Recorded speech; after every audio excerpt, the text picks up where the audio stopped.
శాఖకు ఈ బడ్జెట్లో 9,200 కోట్ల రూపాయలు ప్రతిపాదిస్తున్నాం. వైద్య ఆరోగ్యం ప్రస్తుత ప్రభుత్వ వైద్య వ్యవస్థ ప్రజా అవసరాలకు ఏమాత్రం సరిపోవటం లేదు. పైపెచ్చు ఈ రంగం చాలా నిర్లక్ష్యానికి గురైంది. ప్రకటనలకే పరిమితమైన గత ప్రభుత్వం కనీసం ఈ రంగంలో పనిచేసే డాక్టర్లు, నర్సులు మరియు ఇతర ప్రభుత్వ కాంట్రాక్టు ఉద్యోగులకి సకాలంలో జీతాలు కూడా చెల్లించలేదు. ఉస్మానియా ఆసుపత్రి లాంటి ఘన చరిత్ర కలిగిన సంస్థను కూడా పూర్తిగా నిర్లక్ష్యం చేసింది. కొత్త మెడికల్ కాలేజీలు సాధించుకొచ్చాం అని చెప్పటం తప్ప వాటికి కావలసిన వనరులు, వసతులు ఏమీ కల్పించలేదు. మా ప్రభుత్వం వైద్య ఆరోగ్య రంగం బలోపేతం చేసే దిశగా దానిలో పనిచేసే ఉద్యోగులందరికీ ధైర్యం కల్పించేలాగా వారి వేతన బకాయిలన్నీ విడుదల చేశాం.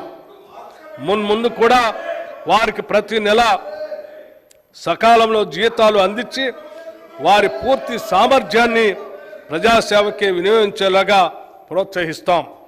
అసంపూర్తిగా ఉన్న సూపర్ స్పెషాలిటీ హాస్పిటల్స్ మరియు ఇతర హాస్పిటల్స్, నర్సింగ్ కాలేజీలు, మెడికల్ కాలేజీ నిర్మాణం పూర్తి చేస్తాం. కొత్త మెడికల్ కాలేజీలకి అవసరమైన బోధనేతర సిబ్బందిని మంజూరు చేశాం. మా ప్రభుత్వం ఏర్పడిన వెంటనే 6,956 మంది నర్సులకి నియామక ఉత్తర్వులు కూడా ఇచ్చాం. ప్రజలందరికీ సకాలంలో నాణ్యమైన ఆరోగ్య సేవలు సమర్థవంతంగా అందించాలన్న లక్ష్యంతో తెలంగాణ ప్రభుత్వం సార్వజనిక ఆరోగ్య సంరక్షణ యూనివర్సల్ హెల్త్ కేర్ విధానానికి రూపకల్పన చేస్తూ కొన్ని ప్రత్యేక చర్యలు చేపట్టింది. ప్రజల ఆరోగ్య సంరక్షణ దిశగా అడుగులు వేస్తూ గతంలో కాంగ్రెస్ ప్రభుత్వం ప్రవేశపెట్టిన రాజీవ్ ఆరోగ్యశ్రీ పథకాన్ని మరింత పటిష్టపరిచాం.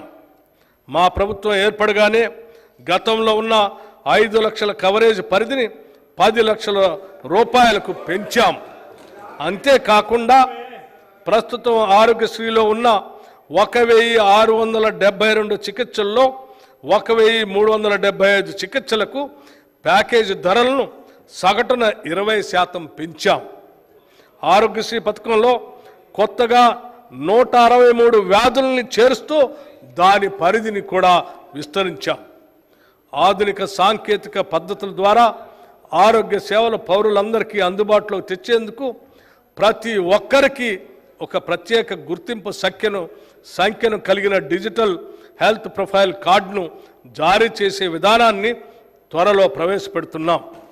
ప్రభుత్వం ప్రారంభించే ఈ కొత్త డిజిటల్ పద్ధతి వల్ల చెల్లాచెదురుగా అనేక చోట్ల ఉన్న పౌరుని ఆరోగ్య సంబంధ సమాచారం ఒకే చోట లభ్యం అవుతుంది. తద్వారా సులభంగా రోగ నిర్ధారణ చేసి వారికి సత్వరం చికిత్స ప్రారంభించడానికి వీలవుతుంది. అంతేకాక దశల వారీగా దంత, నేత్ర, చెవి, ముక్కు, గొంతు మరియు మానసిక ఆరోగ్య సంరక్షణ వాటికి సంబంధించిన పరీక్షలు ప్రజలకు అందుబాటులోకి తీసుకొస్తాం. వైద్య మరియు ఆరోగ్య శాఖకు ఈ బడ్జెట్లో 11,468 కోట్ల రూపాయలు ప్రతిపాదిస్తున్నాం.